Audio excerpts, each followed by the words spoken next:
Okay, we're studying Samuel today, 9 through 15. And a little background on Samuel. It was originally one book. Eventually it was condensed down into two books. And the writer of Samuel is actually unknown. Some have said that it might have been Solomon, but nobody really knows. And we're talking about a period of time, 1,000 years before Christ was born. David's reign was 1010 to 970, and so that's quite a time before Christ was actually born. And in reading some of the scriptures and some of the information in the background, around the time of Christ was born, there was only 3% of the people that could read and write. That left 97% of the people that actually couldn't read and write. So when you think about the Bible and some of this being put together, it's amazing that it comes out the way it did. But anyway, David also was a very talented man, but we see that his sins actually got him in trouble. And that's the beginning of his relationship with Bathsheba and the killing of her husband Uriah.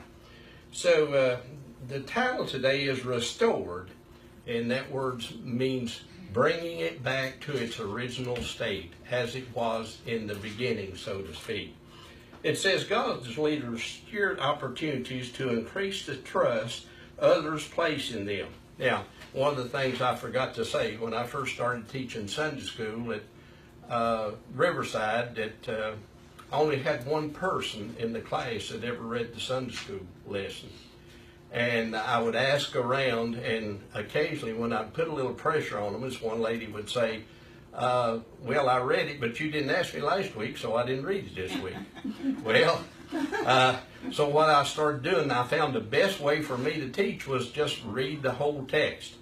Now, this is a long text this morning, so I may wear out, I may lose my voice, and this is a totally different style from what I'm used to. But I'm going to attempt to read it all and kind of talk about it a little as I go. So y'all bear with me, because I'm going to be talking more, I guess, in different scale. Now, Jeremy, he would get up here and he could do a sermon right off the top of his head. I can't do that. I'll be honest with you. I've got to read. So 2 Samuel 19, 1 through 15. Trust is a fragile commodity, hard to build and easy to destroy. How does a leader build trust? The truly great leaders allow their followers to see their humanity in such a way that creates a strong personal connection. However, effective leaders do not let their own griefs and losses prevent them from doing what is best for everyone. And we see that David goes through this here and how he handles it in this class today. It says, how does a leader's public demonstration of vulnerability change your view of that leader? Do you view it as a strength or a weakness? Explain. You know, as a manager, I was taught not to show my emotions. I had a lot of classes on that. And when I first read this, my thing was, don't show your emotions. But the scripture, a lot of it tells us differently. And we'll see that David gets himself in trouble, but in lots of times it endeared the people to him, and of course they trusted him. But it's, I want to, I can think of times when some of the great leaders showed emotion and it was turned against them, so to speak. And I'm talking about maybe in combat, and Patton in particular, but in my days of leadership, it was taught to me not to show my emotions, or as a manager for over 50 years. So let's go ahead. It says understand the context. The context is just a general summary to enlighten us about what we're going to read and look at today. So I hope my reading doesn't bore you, because I'm going to read this complete thing here on this page and maybe comment about it.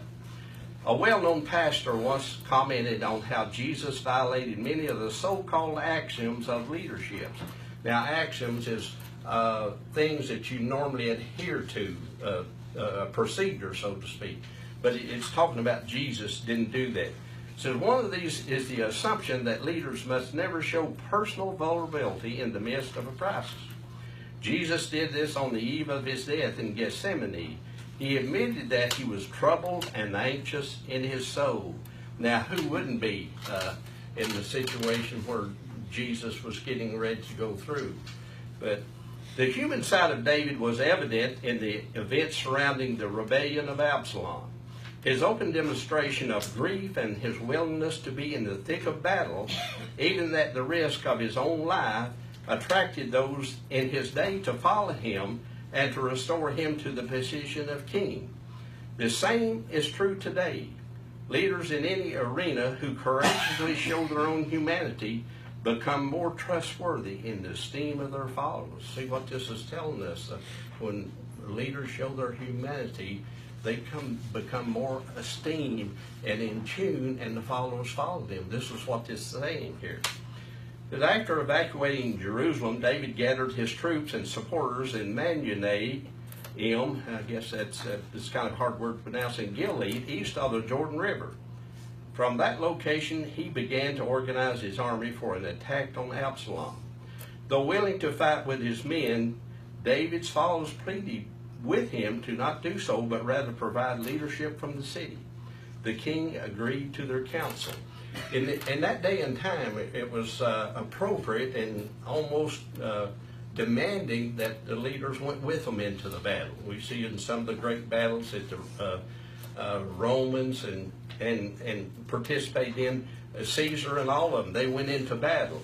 But here, they didn't seem to want David to go because of the position he was in and how he felt about his son Absalom, who had turned against him. David instructed his commanders to preserve Absalom's life. The troops moved to the forest of Ephraim, where the terrain was so rugged and precarious that more casualties occurred from the terrain than the actual warfare itself. Absalom himself was entangled into a tree, suspended in midair. News of this was brought to Joab. In spite of the king's instructions, he killed Absalom. As a result, David's grief became almost unrelenting. And you can imagine that when you would lose a child. And of course, looking back on David's life and some of the things that he did, I think he's feeling that he's responsible in some ways about Absalom's turning of events in his life. So you can understand that when you lose a child or somebody that's so dear to you, that the grief is going to be almost unrelenting. Can you imagine it? I can. The story of Absalom's revolt and death highlight David as a father more than as a king. Leaders are tempted to neglect their families at the expense of their work and service. Any evaluation of David as a father is tinged with elements of subjectivity. It means that they were questioning maybe his loyalty to his family, and they're saying, well, David may not have been a good father, may not have been a bad father, but he was subject to subjectivity. But it is obvious that he loved his son Absalom.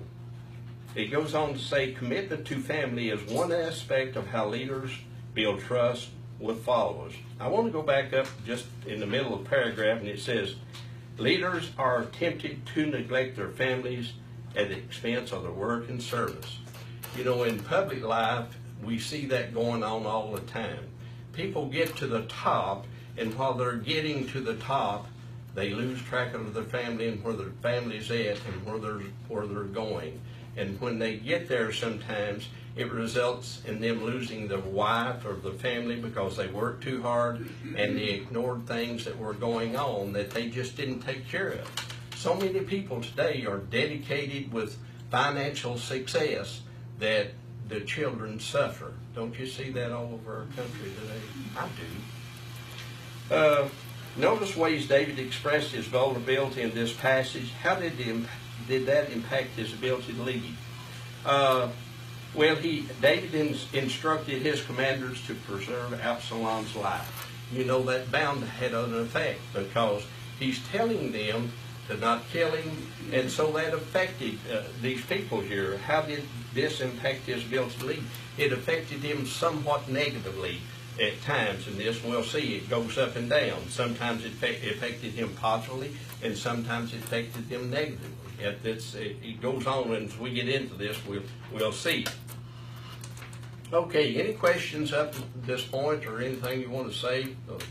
I just let it roll is all I can do. Anything? Anybody got any comment on that? Okay.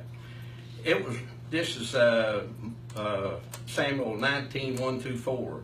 It was reported to Joab, the king is weeping. He's mourning over Absalom. That day's victory was turned into mourning for all the troops, because on that day the troops heard the king is grieving over his son. So they returned to the city quietly that day, like troops come in when they are humiliated after fleeing in battle. But the king covered his face and cried loudly, "My son Absalom, Absalom, my son, my son." He was, in essence, having a complete breakdown over the loss of his son. And it says they came back quietly, not in jubilation, but probably because of his emotions and because that he had lost his son. Now let's go through the description of verses 1 or 2. It says, at times certain roles carry much more weight and significance than others. Success in one role doesn't always compensate for loss in another one. As a military leader, David had won a great victory. As a father, he had suffered a terrible loss. And here's the statement: losses in one's family life are rarely overcome by victories in one's professional life. We know that to be true. Just when you have a victory in your personal life or professional life, it can be devastating. It says the victory that had been won over the rebels was quickly turned into mourning for all the troops. Word spread around the ranks that David was grieving for his son Absalom. While anyone can appreciate how David responded, the fact remained that just a short time before, Absalom was the leader of an army that sought to kill David and his soldiers. The quick turn of events, along with the attending human emotions, created confusion in the minds of David's loyalists. What they're really saying here is it's almost like he was with the enemy because Absalom was his enemy, but then he's turned it around in his grief over Absalom, and I think some of the people are losing trust in him, and this becomes a problem. That's a terrible situation to be put in, as this description of verses 1 and 2. Troops who were victorious in battle returned with great fanfare and acclaim. Their citizens would cheer them, and their leaders would praise them publicly and perhaps give them gifts. This was done to affirm and show appreciation for the great risks they took by engaging in warfare and conducting themselves with courage and valor. But David's troops returned to the city quietly that day, as those who have been humiliated after fleeing in battle. As David dropped the head in sorrow, so his men dropped theirs in shame. It was as if they had been defeated in the battle rather than emerging victorious.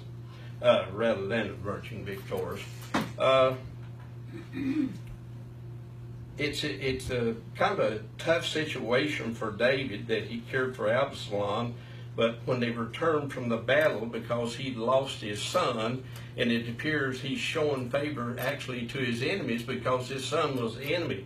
So that puts the people that were fighting for him in a kind of an undetermined position, and it gets to be somewhat questionable about him at this time. It says, are there times when the cost of a victory should outweigh the joy of that victory? Explain. Well, it just happened. They had a victory on the field, but David lost his son. So that was a great cost, wasn't it? Okay. It's unrealistic to expect our leaders to be stoic in the face of great loss. Stoic means that you appear to have no compassion. I think a wise man came up with this term around 300 BC, and it says, wise men don't show their emotions. And that's what the word stoic does. And sometimes we see the word stoic in the battles between Athens and Greece. It's talking about how, or Athens and Sparta and Athens, and it talks about how the men went into battle stoic. There was no compassion or anything. It's a very dead set ahead look with no compassion for anybody. That's what the word stoic means. There is, however, a call on the life of a leader to recognize how their emotions impact the emotions of others, especially those who follow them. This is not to deny leaders their own humanity. Rather, it is a reminder to help those whom they lead to process and understand their own emotions. When handled appropriately and to the best of one's ability, times of grief in the life of a leader can deepen a relationship of trust between them and their followers. And I think it does at times. You have to believe what the writer is saying here. But I do know that times when you show great emotion, and other times as a leader, that it can go against you because the men or people around you are very sensitive to your emotions. And I've seen people that lashed out at their men, and I've come from a work environment where a lot of managers, and I've seen the men totally turn against a leader that showed great emotion, particularly in a negative aspect of chastising the men. Of course, David's not doing this here, but we have to take the scholars that wrote this, we have to take them at their word, because there's a lot of research that goes into these lessons. I'm going to skip this compare similar passages for a minute. Let's go to Confrontation 19:5 through 8. Then Joab went into the house of the king and said, "Today you have shamed all your soldiers, those who saved your life as well as your sons, your wives and your concubines, by loving your enemies and hating those who love you. Today you have made it clear that the commander and soldiers mean nothing to you. In fact, today I know that if Absalom were alive and all of us were dead, it would be fine with you. Now get up, go out, and encourage your soldiers. For I swear by the Lord that if you don't go out, not a man will remain with you tonight. This will be worse for you than all the trouble that has come to you from your youth until now." So the king got up and sat at the city gate. And notice that that's a real good thing in this right here. He listens. The Lord is in this, and he goes to the gate.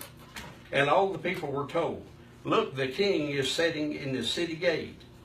Then they all came into the king's presence. Meanwhile, each Israelite had fled to his tent. The Israelites wanted some kind of a confession or something to bring David back in the fold, but you see a lot of the people had gone to their tent.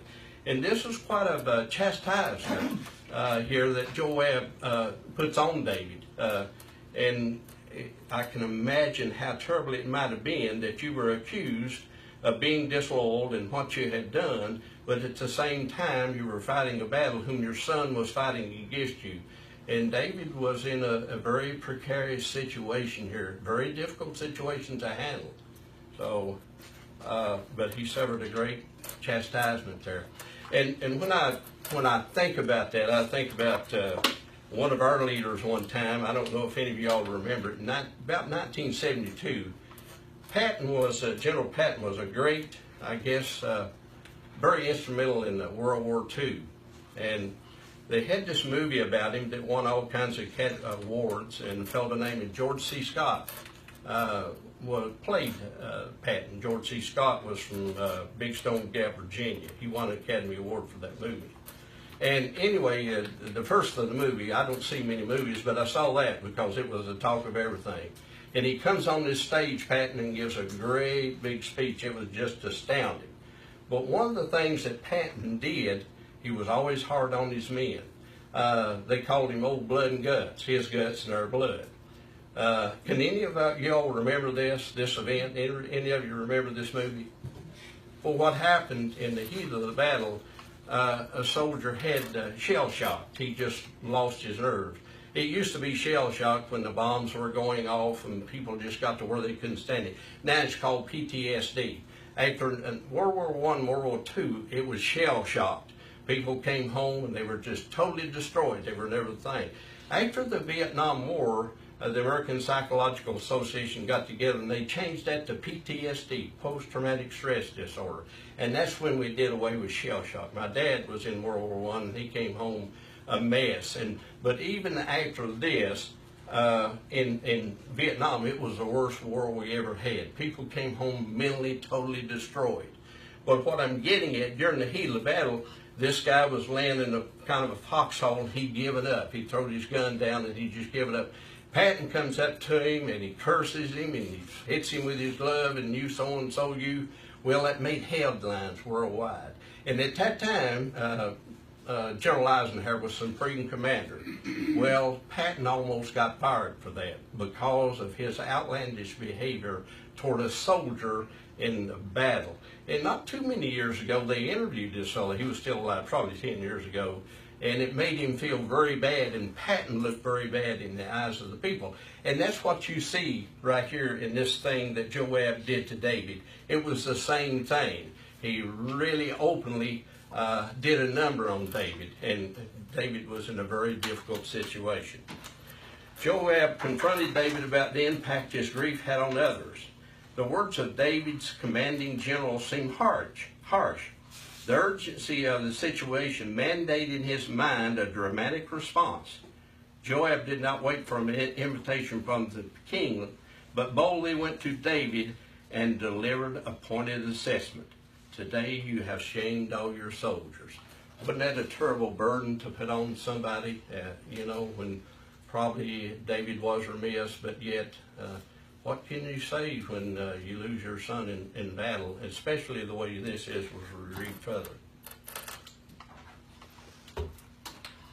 Without advocating insensitivity, that's what the Joab showed a lack of any sensitivity to David's situation. It can still be appropriate at times to point out to one who is grieving or how he or she is being perceived by others. In his position of leadership, David influenced people in a way unrivaled by any other. There may be times when a leader must find a way to suspend the personal demonstration of grief in order to lead people in an affirmation of God's blessing. Perhaps for shock value, Joab spoke to the king in a brazen manner. He accused David of showing love to his enemies and hate to those who loved him. Love and hatred were often used in the Old Testament to denote loyalty and disloyalty. Joab employed exaggerated speech to move David to action. He denounced David for valuing Absalom over the rest of the people who were loyal to the king. We'll see anyhow the speech, how it did hit David and how he went into a different mode immediately. These were strong words and possibly dangerous since they were spoken to the king by the man who was responsible for his death. Yet extreme situations may require equally bold solutions. Failing to affirm the victory could have disastrous consequences for the nation. Joab seemed to be telling David that his grief was a luxury the nation could not afford at the time. Yeah, we've got to move on. The nation can't afford your grief at this time. You have to change. You have to do something. Immediate action or assault by Joab in verses 5 and 6, he used the Hebrew word for today, yom, 5 times to stress the urgency of the situation. In light, get up and get 5 times to stress the urgency of the situation. In light of that, he instructed David to get up and go out to his soldiers and offer encouragement to them. Without any subtlety, without any delay, so to speak, Joab defined the current reality for David. If the king failed to act, all of his soldiers would leave him. The results of such a desertion would be worse than anything David had experienced at that point. I guess he's saying it's going to be very bad because of what effect it had on the men, even though he had just lost his son. Grief often freezes us, even in those times when decisive action is desperately needed. However insensitive we might view the words of Joab, the truth was that as the King David needed to act quickly, failure to do so would squander an opportunity to reveal his position as the King of Israel and Judah. It's true that grief sometimes freezes us. You let somebody go through a death in the family, somebody immediately, and we're overwhelmed with the grief to the point that we just can't act. A few years ago, I had a neighbor who was a good friend, and she was a black woman, and I got to know her aunt, who was 97 years old, and I cooked for her aunt because I come close to them, and her aunt had raised her very hard, and they didn't have a good relationship, but she developed esophageal cancer. She smoked a lot, and when it come time to make the funeral arrangements, my neighbor said, "Bill, will you go with me?" And so I went to the funeral home, and I had to make all the arrangements. She couldn't do anything. She was just completely overcome with grief. So that's what this is saying here. Sometimes grief often freezes us in our thought process and what we need to do.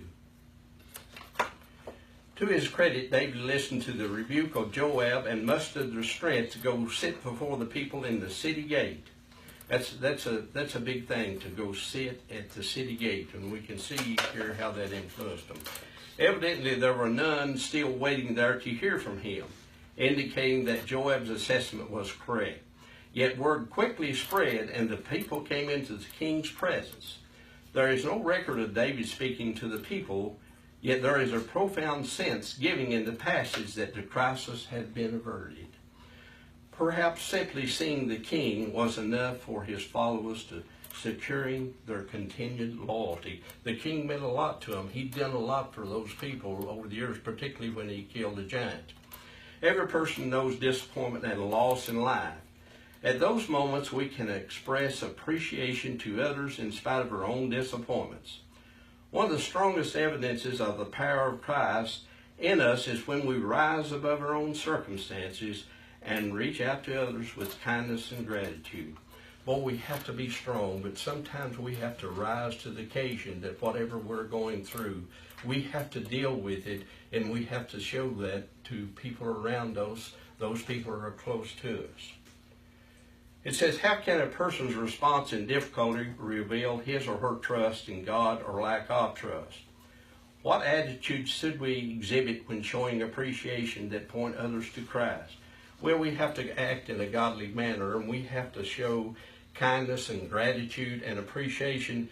And there's one other thing here that we need to show, and the word empathy. Empathy really means a lot at various times when we're trying to help others or they're going through something. And empathy simply means that you let that person know that you're in their mindset, that you're feeling, that you can make them feel what they're feeling at the time. And that's really a great thing when you're trying to convey somebody in times of trouble or whatever. Restoration. People throughout all the tribes of Israel were arguing among themselves, saying, "The king rescued us from the grasp of our enemies, and he saved us from the grasp of the Philistines. But now he has fled from the land because of Absalom. But Absalom, the man we anointed over us, has died in battle. So why do you say nothing about restoring the king?" King David sent word to the priests Zadok and Abiathar, "Say to the elders of Judah," now this is king talking to his people, "Why should you be the last to restore the king to his palace?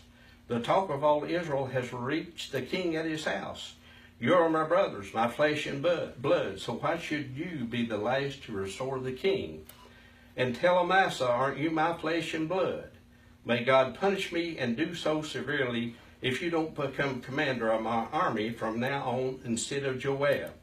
So he won over all the men of Judah, and they unanimously sent word to the king, "Come back, you and all your servants." Now, just a minute, I want to talk just a little about this.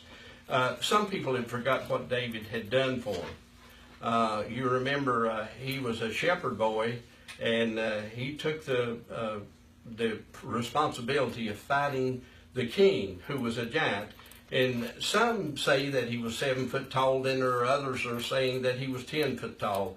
But I've seen pictures of him, and this was noted as the Iron Age against the Stone Age, because if you remember, the Philistines were first to come up with the metal and the iron, and the king, of course, was dressed in all this iron and everything, and the only thing that was really was exposed was his face to amount of anything. Well, it said that David went to the creek, and you know how the water rolls over a creek on the sand rock, and it can really just round them off till you can make a good weapon out of them, particularly if you're good with a slingshot. I used to make slingshots when I was a kid, but that's about the only thing I had to play with at times. We lived way back up on the mountain. But anyway, David got him some real good rocks, and of course he slew the king. The first thing hit him right in the head and probably about killed him. Then he grabbed his spear and killed him. And this is coming from a shepherd's boy against a man that might have been 7 feet tall that was engaged with armor all over him. So the people, some of them had tended to forgive this, but he notified his people, come back to me. You know, you're my brothers and sisters. And so they remembered what the king has done. They're beginning to come back after they had failed him and hadn't really stood with him. Then the king returned. When he arrived at the Jordan, Judah came to Gilgal to meet the king and escort him across the Jordan. We need to remember that 20,000 men were killed in battle in the forest of Ephraim. While David grieved his son, no doubt many of the Israelites were grieving the loss of their loved ones too. Grief often brings inaction. That was true among the tribes of Israel and Judah. Although rebellion had been put down, David was still in exile from his capital city. No doubt these people were grieving. Some of them just actually lost their life, I think, because of the terrain. And David hadn't said much about the people that were lost other than his son. Absalom had been chosen as king of Israel, which means that David was no longer king. If the people desired him to rule over them again, the necessary steps would have to be taken for that to happen. No doubt there was anxiety on the part of some who wondered how vengeful David would be, while others were still lamenting the loss of their own loved ones at the hands of his soldiers. The result was disunity among the people and arguing in the nation about what should be done. When you've got disunity and you don't have a leader, people are capable of going in any direction. You have to have leadership. Somehow these people got it back together, but some of it was due to David's coming back and realizing what happened, being at the gate, and some of the things he does later on. But disunity is so hard to deal with once it gets hard. I remember when I went to run a coal company in Hazard, the people had been striking 2 or 3 times a week. And they would get mad about something because the people essentially run the coal company because they had so many relatives there. And boy, they get stirred up, and what we call up there, they go down to the foot of the hill. And every one of them would be drinking, and you'd see many 14s or many 15s in the truck, and you have to go out there and talk to them. But when disunity gets involved, it can go in any direction. And you can imagine the disunity going on here, the people talking about this, not knowing which way to go. Disunity is a terrible thing when there's no good leadership that can take them in another way inside that disunity. The people remembered how David had led them capably in the past and how he had been successful in his kingship. No doubt they had forgotten how much they owed David in their transfer of allegiance to Absalom. Since Absalom was no longer alive, something needed to be done. Opinions were voiced among the tribes of Israel that it was wrong for them to do and say nothing about restoring the king.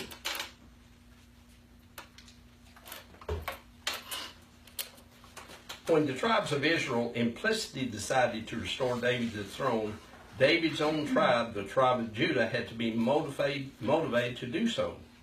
They too had sided with Absalom. Although nothing indicates that David took the initiative with the northern tribes, he decisively reached out to his own kinsmen about his restoration. His faithful priests Zadok and Abiathar encouraged Judah to restore the king to his palace. David affirmed them as his brothers and his flesh and blood. Remember that in the scripture back behind. Wisdom is a requirement for spiritual leadership. Effective leaders understand the delicate balance between decisiveness and impudence. The word impudence there means acting cocky, with insolence, with no regard. And so leaders have to be decisive, and they can't do it in a condemnation way. They don't do it by being cocky. And of course, David didn't do it that way. He did it the way it should be done. When opportunity arises to build trust, God's leaders take advantage of those divine moments. Without this, there is no leadership. And David did take advantage of God's divine moments, and he did act decisively. Okay, how can believers maintain a balance between letting God be God and seizing God's moments in life? Well, I take that to be a personal kind of question, and I guess it's on your own belief system, but how I looked at this, when David took everything that Joab had to say to him and he went to the gate, he was just letting God take charge. He was letting, without any interference or anything, God took charge and he listened to him. Now, in this God moments in life, I think could have been when he reached out to his people and said, "You are my brothers and sisters." You know, that to me was a God moment. You know, I sit in church sometimes, and I assume you all do too, and I may be somewhere else, and I don't hear a lot of the scripture sometimes. Not often, but I've done that because I've been so preoccupied. But there are in moments when the preacher says the right thing, and I just get elevated. And I go out of the church being elevated. And that's God's moment to me. I don't know how you all do, but I just get uplifted. But sometimes it's kind of blah, you know, because we go through periods of things that are working on us, sin is creeping in and things. But there are God moments in our lives, and I believe that. And you have to know when to let God just take charge or when you have to intercede of doing something. And we saw that in some of the things that David did. Does that make any sense?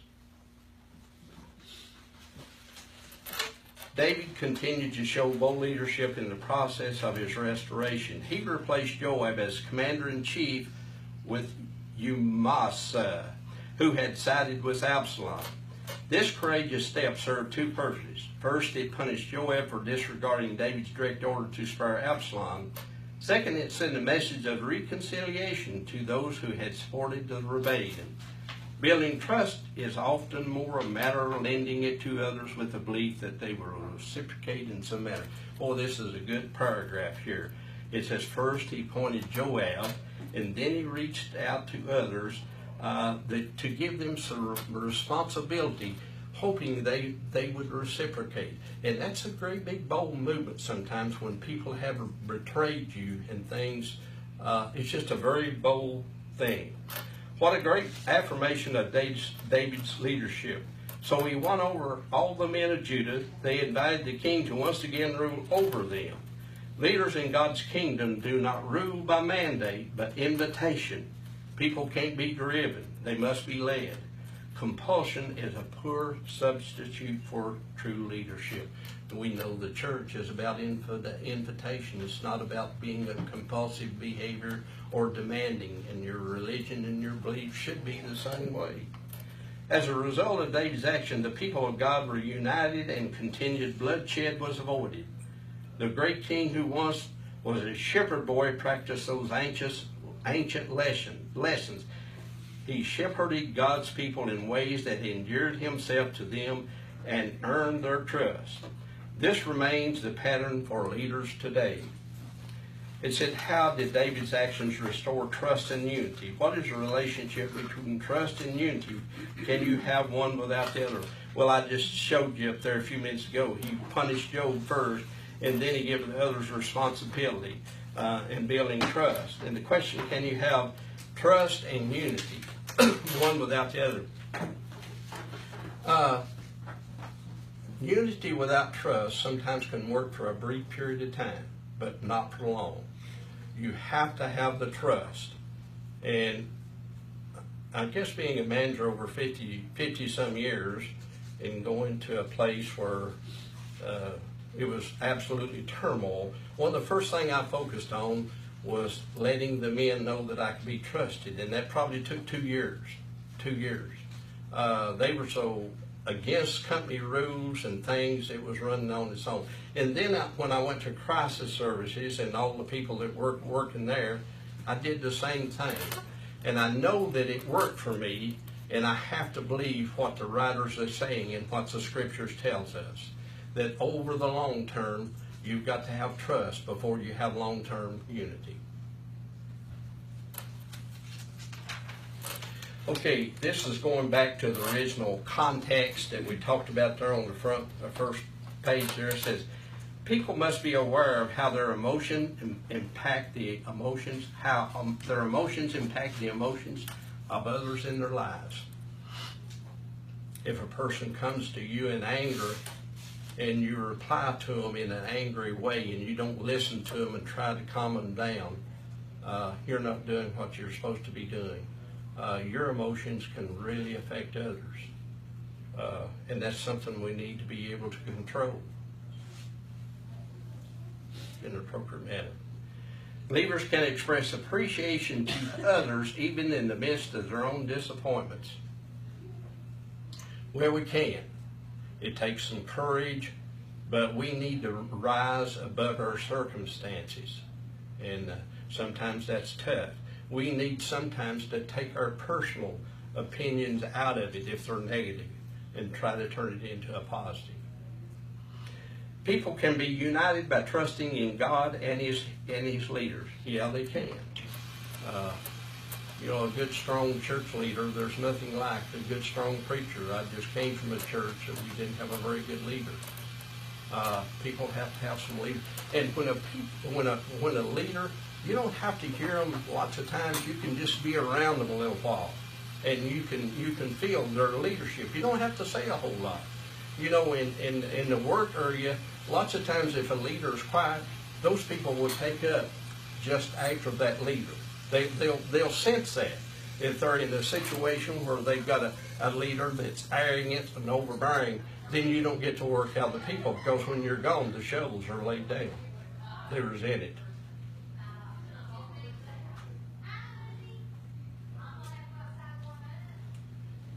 Okay, down here, it says, in what ways have you allowed your emotion to negatively impact other believers who are close to you? What actions do you need to take to be a positive influence on others? And I talked a while ago about empathy.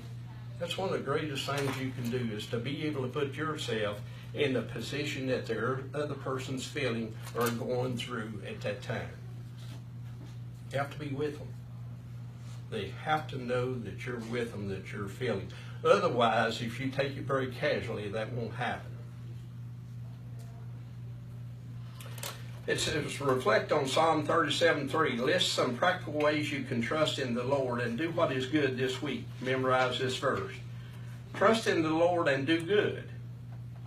Dwell in the land and befriend faithfulness.